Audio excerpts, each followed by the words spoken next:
ఈ మధ్యనే 18వ లోక్సభకు ఎన్నికలు జరిగాయి. గెలుపోటములు చాలామంది. గెలిచేవాళ్ళు 543 మంది. ఓడిన వాళ్ళు ఎంతమందో. అయితే వీళ్ళందరిలో ఓపిక, పట్టుదల, కృషి ఉంటాయా? లేదా? అంటే ఎంతవరకు ఉన్నాయో ప్రజలు చూశారు. దాని ప్రకారం వేశారు. అంటే ఓడిపోయే వాళ్ళకి భయం ఉన్నాదా? అంటే అది చెప్పలేం.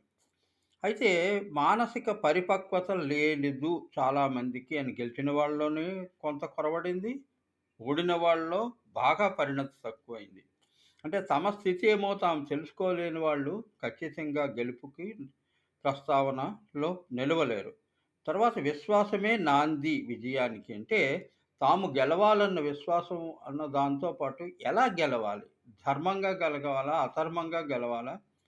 ఇప్పుడు ఎన్నికలన్నీ ధర్మంగా జరుగుతున్నాయనేది సందేహాస్పద విషయమే. అయినా సరే మార్క్స్ పార్టీ